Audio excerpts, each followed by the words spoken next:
बच्चों, आज के इस वीडियो के अंदर हम क्लास 6 का एक और फाइनल एग्जामिनेशन पेपर डिस्कस करने वाले हैं। ये सैम्पल पेपर की तरह आप इसको ट्रीट कर सकते हैं। इससे पहले भी मैं फाइनल एग्जामिनेशन का एक सैम्पल पेपर ऑलरेडी अपलोड कर चुका हूँ, उसका लिंक मैं अपने डिस्क्रिप्शन में डाल दूँगा, तो आप उस वीडियो को भी देख सकते हैं। मैक्सिमम 2 वीडियोज़ का ये सैम्पल पेपर हो जाएगा आपके लिए, और मुझे उम्मीद है कि इन 2 वीडियो से आपका काफ़ी पेपर आने के चांसेस हैं। तो आइए शुरू करते हैं। विच of the following is a prime number. तो पहले जब प्राइम नंबर की बात की गई है तो प्राइम नंबर आपको पता होना चाहिए कि कहते किसे हैं। प्राइम नंबर ऐसे नंबर्स को कहते हैं जिनके सिर्फ 2 ही फैक्टर्स होते हैं, ठीक है। एक नंबर खुद और एक 1 होता है और एक नंबर इटसेल्फ, ठीक है।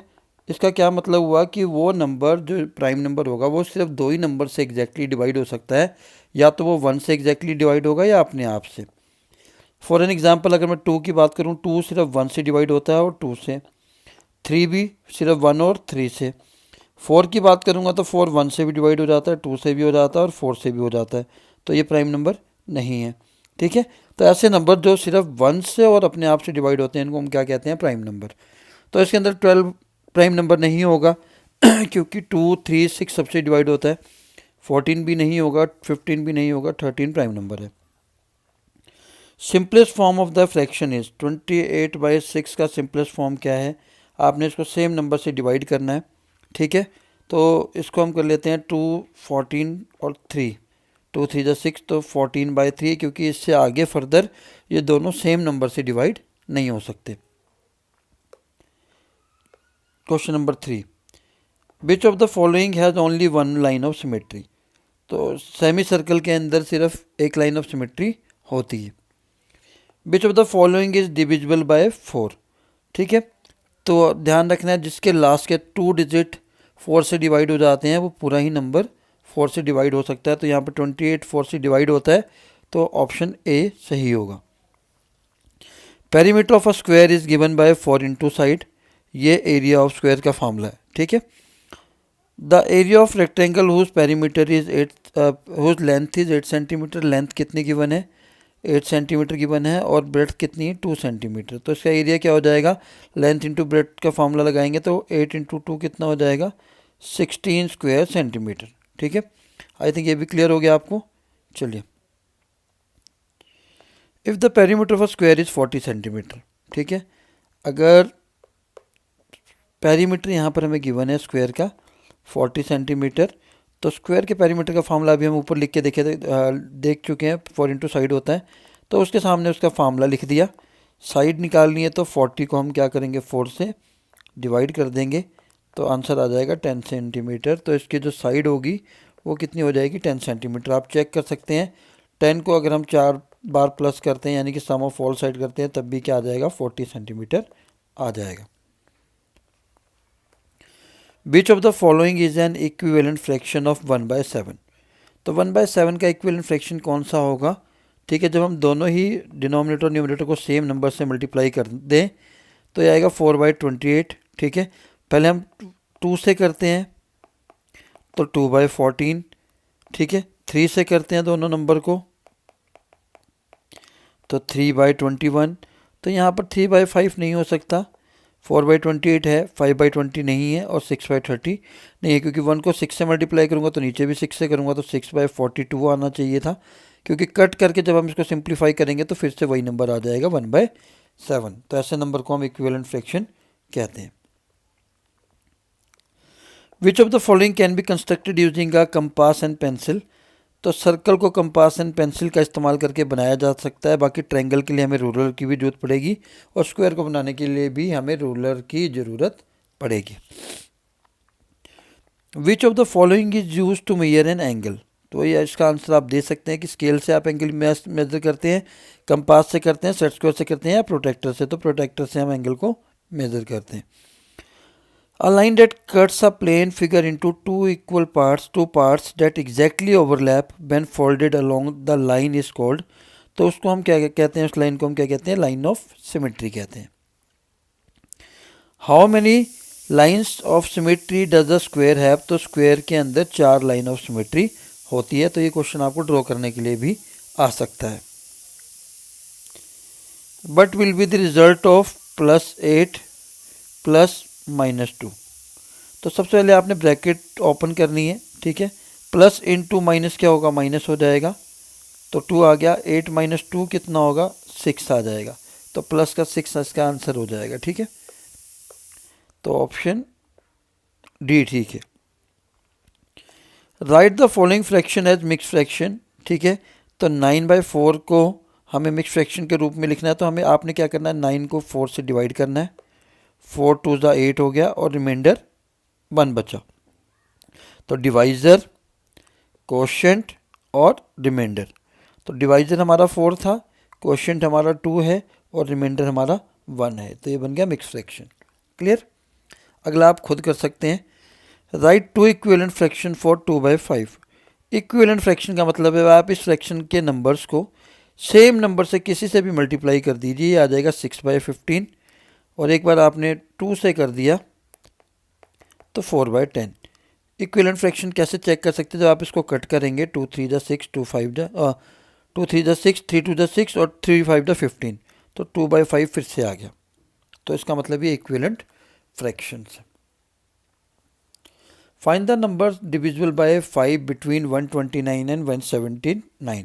तो आप अगर ध्यान से देखेंगे, आपने नंबर्स पता करने की 129 और 179 के बीच में कितने ऐसे नंबर हैं जो 5 से डिविजिबल हैं। तो आपको पता है 129 के बाद जिन नंबर्स के लास्ट में यूनिट प्लेस पर 0 और 5 होगा वो सभी 5 से डिविजिबल होगा। तो 130, 135, 140, 145, 150, 155, 160, 165, 170 और 175 तक आपने लिखकर नंबर काउंट कर लेने, ठीक है। चलिए फिर इनको काउंट कर लीजिए। अगला क्वेश्चन है, find the prime factorisation of 242। Prime factorisation का मतलब होता है कि जब आप इसके फैक्टर्स बनाएंगे या प्राइम फैक्टर्स बनाएंगे तो वो सारे ही नंबर प्राइम होने चाहिए। तो सबसे पहले प्राइम नंबर्स कौन कौन से होते हैं आपको पता है, 2 3 5 7 11 13 17 19। तो आपने पहले सबसे पहले 2 से डिवाइड करना स्टार्ट करना है, अगर 2 से होता है, ठीक है। 2 1 जा 2, 2 2 जा 4, 2 1 जा 2। अब 1 2 1 ना तो 3 से डिवाइड होता है, ना 2 से, ना 3 से, ना 5 से, ना 7 से, ठीक है। तो आप चेक कर सकते हैं करना चाहें तो, ठीक है। 11 से डिवाइड होगा, ठीक। तो 11 के टेबल में 11 पर ही आता है 121। तो जब हमने इसको सॉल्व किया तो आ गया 1। जब आंसर 1 आ जाए तो आपने स्टॉप कर देना और जो तीनों नंबर आपके आए हैं आपने इनको मल्टीप्लाई करके चेक करना है कि आपका 242 आया या नहीं। ये हो गया हमारा prime factorisation. Similarly you can do for the 195। A rectangle ABCD whose length and breadth are. पहले लेंथ गिवन है तो पहली वैल्यू लेंथ की होगी, बाद में ब्रेड्थ गिवन है तो सेकंड वैल्यू ब्रेड्थ की होगी। What is its perimeter. तो पेरीमीटर ऑफ रेक्टेंगल का फार्मूला आपको आना चाहिए, जो कि होता है 2 मल्टीप्लाई ब्रैकेट में लेंथ प्लस ब्रेड्थ। 2 लेंथ है हमारे पास 12, ब्रेड्थ है हमारे पास 8, साथ में लग गया सेंटीमीटर। 2 12 प्लस 8 कितना होता है 20, मल्टीप्लाई किया तो 40 सेंटीमीटर की आ जाएगी इसका पेरीमीटर आ जाएगा, ठीक है। चलिए, अगर अभी तक आपको वीडियो अच्छा लग रहा है प्लीज़ इसको लाइक करना ना भूलें और कमेंट ज़रूर करें कि आपको वीडियो कैसा लगा। और अगर सब्सक्राइब नहीं किया है तो प्लीज़ चैनल को सब्सक्राइब करना ना भूलें। क्वेश्चन नंबर 17 की बात करते हैं। कंप्लीट द एक्सप्रेशन, ठीक है। ये आप कर सकते हैं, माइनस को ब्रैकेट के अंदर प्लस से मल्टीप्लाई करेंगे तो माइनस आ जाएगा। 5 माइनस 2 कितना हो जाएगा 3। Connect the inverse by drawing the lines. Inverse का मतलब है जैसे -7 के साथ 7 को कनेक्ट किया तो 0 आ गया। सिमिलरली आपने सबके साथ करना है, ठीक। तो +5 का -5 के साथ, +9 का -9 के साथ और -8 का +8 के साथ, ठीक है। Write the order of symmetry for the following figure, ठीक है। ऑर्डर कितना है मतलब कितनी सिमेट्रीज आएंगी आप इसको कर लीजिए, चेक कर लीजिए। तो इनमें टोटल 5 है, ये पेंटागन दिख रहा है आपको क्योंकि 1 2 3 4 5 हेक्सागन है। तो हेक्सागन में आपकी लाइन ऑफ सिमेट्री कितनी होती है 6 होती हैं, ठीक है। तो आपको यही बताना है कि कितनी लाइन ऑफ सिमेट्रीज हैं। इसका आंसर आप खुद बताएंगे, कमेंट बॉक्स में मैसेज कर सकते हैं। Find the area by splitting into rectangles. ठीक है, अभी आपके सामने एक फिगर प्रेजेंट है, आपने क्या करना है, पहले इसको रेक्टेंगल्स में डिवाइड करना है। ठीक है, तो मैं इसको रेक्टेंगल्स में, आपके ऊपर है, चाहे आप इसको ऐसे डिवाइड कर दीजिए, ठीक है, तब भी सारे रेक्टेंगल में डिवाइड हो गए। अदरवाइज दूसरा मेथड हमारे पास ऐसे है, जो हम ऐसे करेंगे। ठीक है, तो ये हमारा रेक्टेंगल 1 हो गया, 2 हो गया, 3 हो गया। तो पहले हम निकाल लेंगे एरिया ऑफ रेक्टेंगल 1। तो एरिया ऑफ रेक्टेंगल का फॉर्मूला आप सभी को पता है, लेंथ इंटू ब्रेड्थ। तो लेंथ इसकी रेक्टेंगल की 3 है और ब्रेड्थ है 1, तो इसकी आ जाएगी 3 इंटू 1 यानी कि 3 स्क्वायर सेंटीमीटर पहले रेक्टेंगल की। एरिया ऑफ रेक्टेंगल 2, आपने ये 1 2 3 डायग्राम में ज़रूर शो करना है, ताकि टीचर जो भी पेपर आपका चेक करे उसको पता लग जाए कि आप किस रेक्टेंगल का एरिया निकाल रहे हैं। अब सेकंड वाली क्या अगर हम देखें, ठीक है, फर्स्ट वाले को मैं रब कर देता हूँ। ठीक, हमने अभी इसको ऐसे कट रखा है, ये 1 है, ये 2 है, ये 3 है। तो 2 वाले में देखें तो लेंथ कितनी है 3 और ब्रेड्थ कितनी है 1। क्यों, कैसे पता लगा, क्योंकि ये पूरा 3 है, अब यहाँ तक इन्होंने 2 दे रखा है, तो ऊपर वाला कितना बचा 1, तो इसका भी क्या आ जाएगा 3 इंटू 1। ठीक है, थर्ड का देखते हैं आप, एरिया ऑफ रेक्टेंगल 3, ब्रेड्थ 1 है और हाइट वही लेंथ कितनी है 3, तो इसका भी कितना आ जाएगा 3। फाइनली इन तीनों के एरिया को आपने प्लस कर देना है, टोटल एरिया आ जाएगा 9 स्क्वायर सेंटीमीटर। क्लियर, चलिए बाकी आपके ऊपर है, आप इसको कैसे भी डिवाइड करके कर सकते हैं, ऐसे नहीं तो आप इसको ऐसे कर लीजिए, तब भी 3 रेक्टेंगल बन जाएंगे और तीनों का एरिया निकाल लीजिए, आंसर 9 ही आएगा। Construct a square with a side of 6 centimetre, तो ये सारा कंस्ट्रक्शन का काम है, आपको यूजिंग रूलर, कंपास और प्रोटेक्टर करना है, आप कर सकते हैं। ठीक है, रिक्रिएट दिस फिगर, इस फिगर को आपने, ये इन्होंने गिवन है, आपने स्केल, कंपास का और पेंसिल का इस्तेमाल करते हुए यही सेम फिगर बनानी है और इसके स्टेप आपने मेंशन करने हैं, उसको कहते हैं रिक्रिएटिंग द फिगर। मतलब पहले आप 5 सेंटीमीटर साइड लेंगे, फिर ये वाली साइड लेंगे, जैसे आप बनाएंगे आपने उस स्टेप में लिखकर इस फिगर को बनाना है। ठीक है, स्टेप बाय स्टेप, जैसे पहले आपने ये बनाया, फिर आपने अगले स्टेप में ये बना दिए, तो आपने लिखते जाना है। चलिए, right all the integers between the given pairs, -2 and -8 के बीच के सारे इंटीजर्स लिखने हैं और उनको इंक्रीजिंग ऑर्डर में लिखना है। तो -2 और -8 के बीच में कौन कौन सा, -2, -3, -4, -5, -6, -7 एंड -8। तो बीच वाले ये इंटीजर्स हैं, तो ये ऑलरेडी इंटीजर्स असेंडिंग ऑर्डर में है, इंक्रीजिंग ऑर्डर में। ठीक है, नहीं सॉरी, इंक्रीजिंग ऑर्डर में नहीं, ये डिक्रीजिंग में, क्योंकि माइनस में नंबर अगर बड़ा होता है तो वो नंबर छोटा माना जाता है, क्योंकि जब हम नंबर लाइन देखते हैं, ठीक है, तो -1, -2 जीरो से दूर है और -1 जीरो के पास है। तो जितना नंबर छोटा होता जाएगा वो जीरो के उतने क्लोज होता जाएगा और वो उतना ही बड़ा होता जाएगा। तो इसका असेंडिंग ऑर्डर आपने कैसे लिखना है, -7, -6, -5, -4, -3। ठीक है, तो ये हो गया हमारा इंक्रीजिंग ऑर्डर, और ये कौन सा है, डिक्रीजिंग ऑर्डर। ठीक है, चलिए इसका सिमिलरली आपने इसका भी लिख लेना है। कंप्लीट दिस एक्सप्रेशन, +40 में क्या प्लस करेंगे कि 200 आ जाए, ऑब्वियसली 160 प्लस करेंगे। 200 लेने के लिए हम किस नंबर में से 50 माइनस करेंगे, ऑब्वियसली 250 में से हम 50 माइनस करेंगे तो 200 आ जाएगा। Number of line of symmetry आप अपने आप कर सकते हैं, इसकी 5 लाइन्स हैं तो 5 होगी, बाकी आपने इसको कट करके चेक कर लेना है कितनी होती है, आप अपने हिसाब से देख सकते हैं। ठीक है, लाइन ऑफ सिमेट्री आप खुद बना सकते हैं। ठीक है, और triangle with exactly 1 line of symmetry. ठीक है, तो ऐसे ट्रायंगल जिसमें एक लाइन ऑफ सिमेट्री होती है इसको हम कहते हैं आइसोसेलेस ट्रायंगल। ठीक है, क्या हो गया, आइसोसेलेस ट्रायंगल। ठीक है,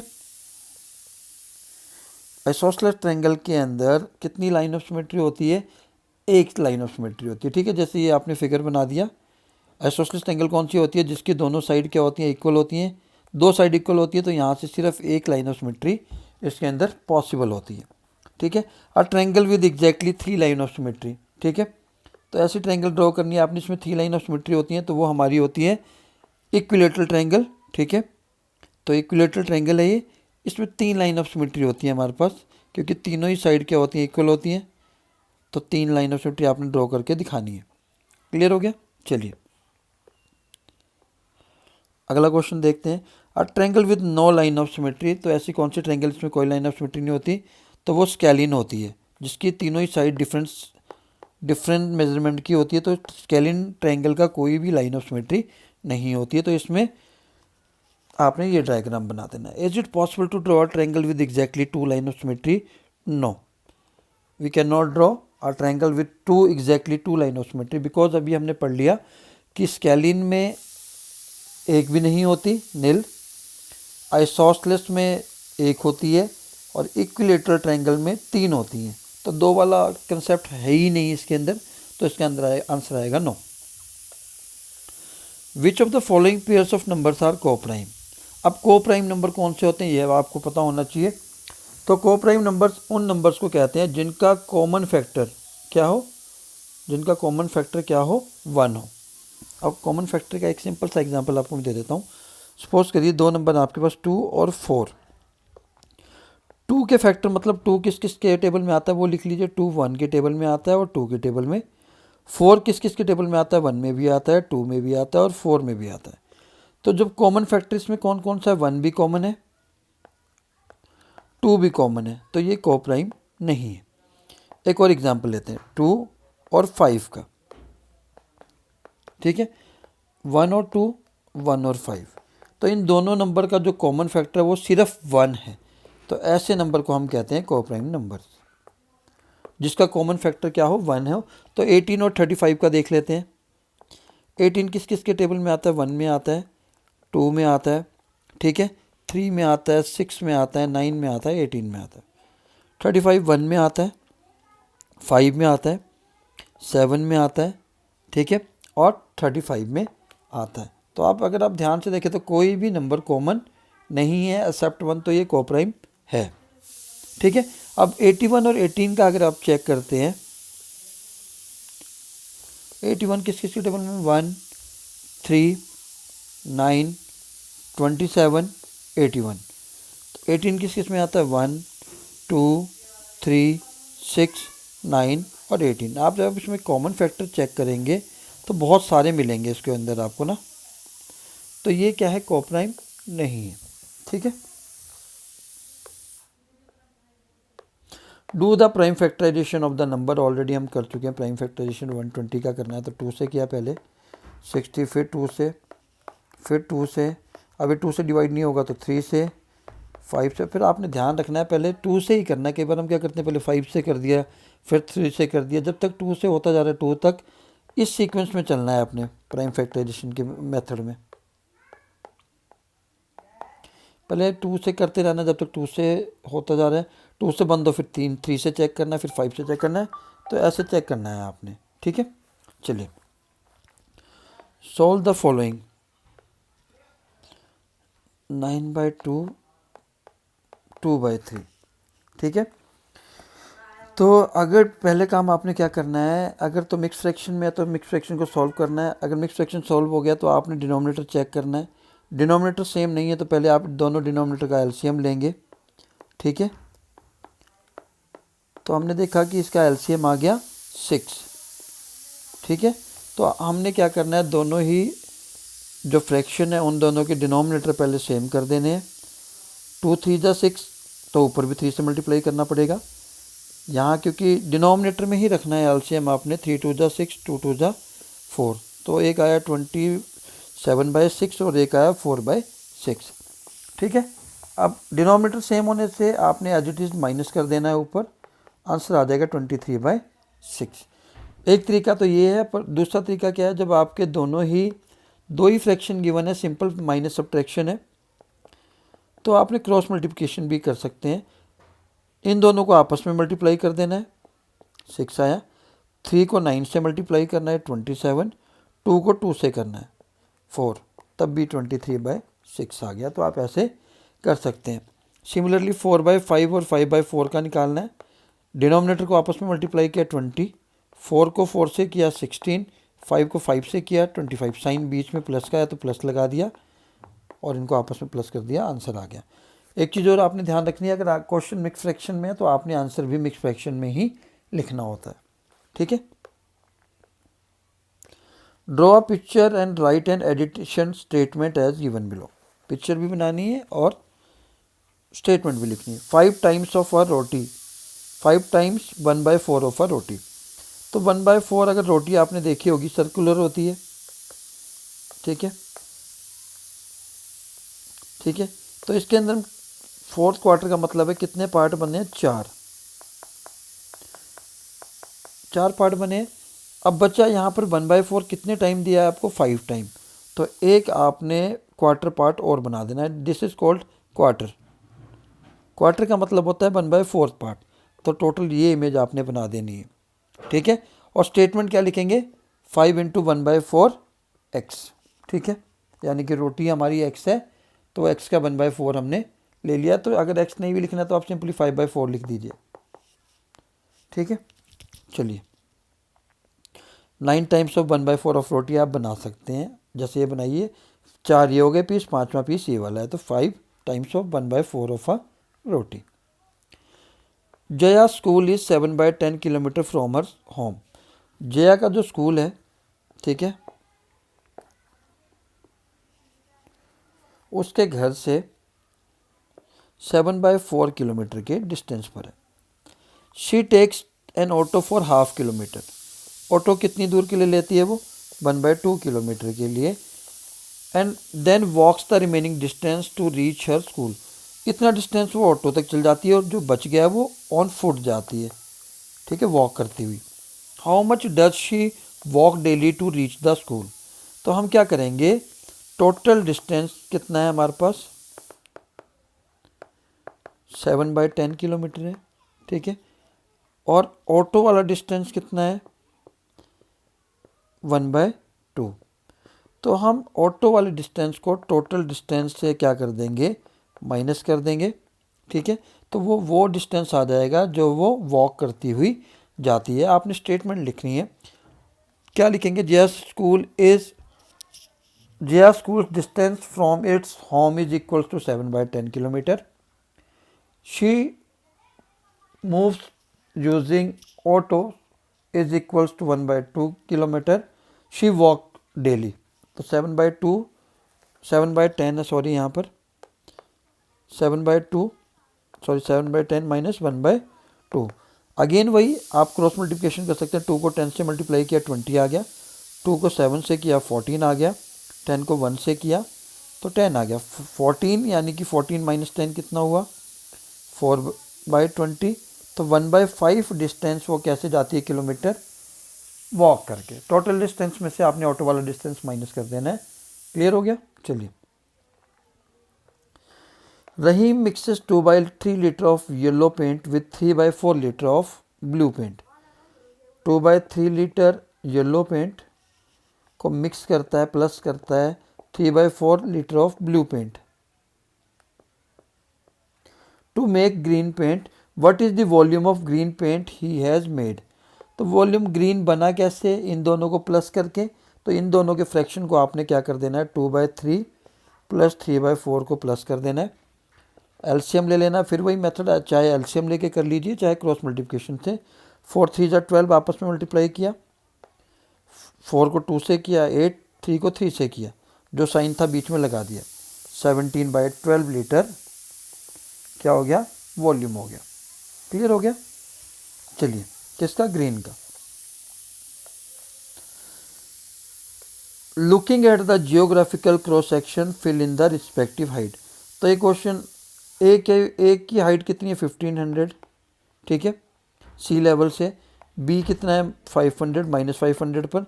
तो आपने इनको देख देख के भर देना, इसके सामने मिलाना है आपने, ठीक है। 0 से ऊपर ये 100, 200, 300, फिर 400, यानी कि 300 पर हमारा सी है। तो डी किस पर आप चेक कर लीजिए, 11 -1100 -1200। तो आपने इसको इस डिस्टेंस के सामने नंबरिंग मार्किंग करके पॉइंट से मिलाकर उसके आंसर लिख देने हैं। Which is the highest point in the geographical cross section.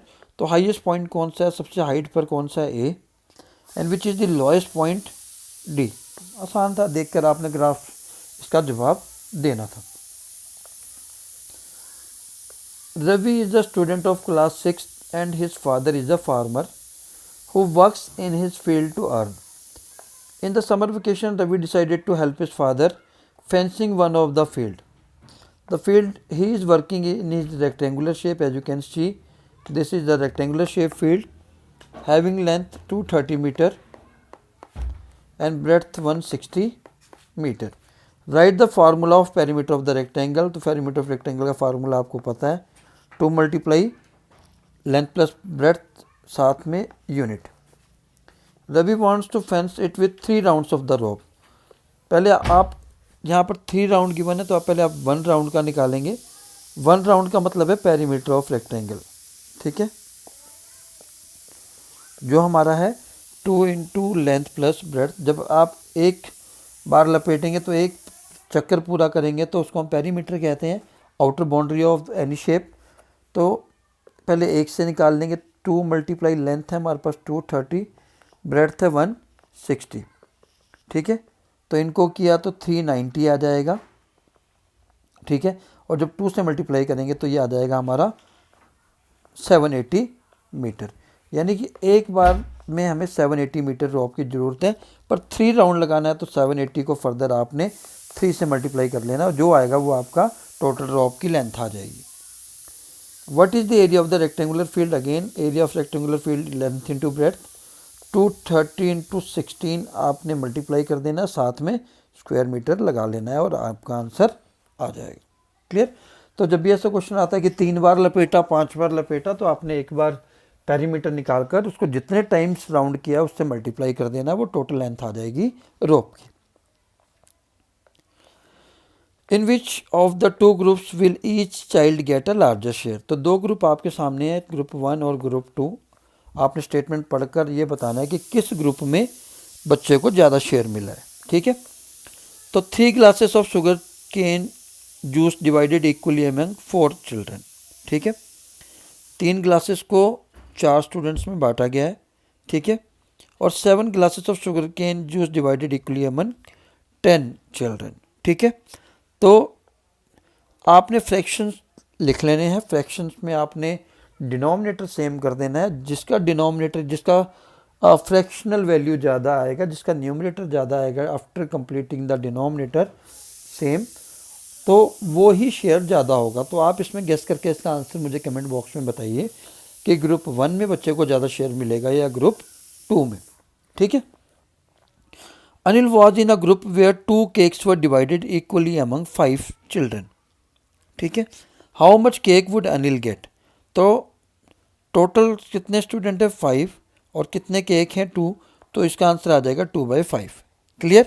तो 2/5 जो है वो अनिल को मिला है। तो प्यारे बच्चों, ये था आज का वीडियो, क्लास 6 का मैथ्स का final sample paper. Hope you enjoyed it. If you found any difficulty और doubt, please write in the comment box और आंसर्स दीजिए उन क्वेश्चंस का जो मैंने पूछे थे, जिनका सोल्यूशन मैंने नहीं बताया, ठीक है। तो फिर मिलते हैं नेक्स्ट वीडियो में। टिल देन टेक के बाय बाय, जय हिंद।